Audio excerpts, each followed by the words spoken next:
لاسونه یخې مې په سر ناست یمه د لږو تندو نه نهر ناست یمه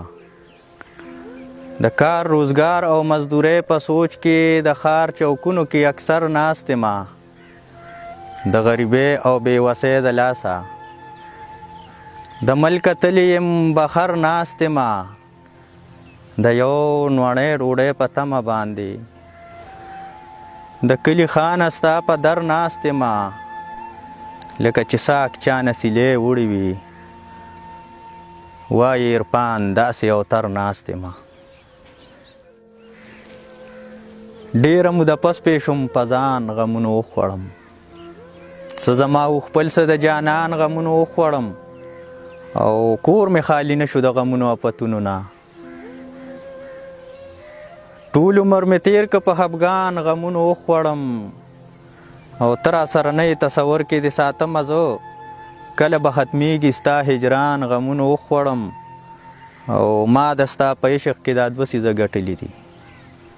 یو لیونتوب بل سیرې ګریوان غمونو وخوړم او پروت یم ناعلاجه د زړه رنځ کې مبتلا یمه پروت یم ناعلاجه د زړه رنځ کې مبتلا یمه اخر به مې ساوځي زه عرفان غمونو وخوړم اخر به مې ساوځي زه عرفان غمونو هغه خواږه خواږه یاران مې اوس تپوس نه کوي چې دی په ما باندې ډېر ګران مې اوس تپوس نه کوي او یو خوا بېوسه بل غریب چې شوم په قام کې ربه لاړه پردي شو خپل خپلوان مې اوس تپوس نه کوي چې شوم کمزور یو بیګار یې اوس کولی نه شم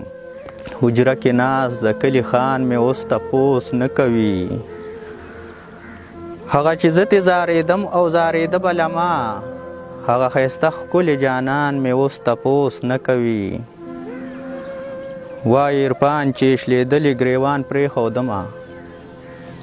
وایي عرفان چې شلېدلې ګریوان پرېښودمه او د دې ریښې ریښې ګریوان مې اوس تپوس نه کوي شوم چې بېوسه هر انسان رانه په ډډه ګرځي پردي لاسه چې خپل خپلوان رانه په ډډه ګرځي ما خو د هېچ چا سره مړې ژوندې پرېښې نه دي ولې زما هغه دوستان رانه په ډډه ګرځي چې به هر وخت را سره څنګ کې یې خندا کوله اوس مې هغه ښایسته جانان رانه په ډډه ګرځي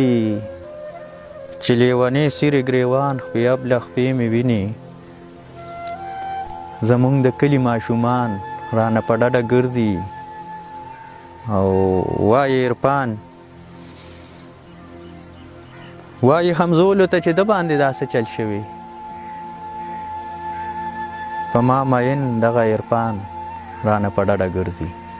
په ما مین دغه عرفان رانه په ډډه ګرځي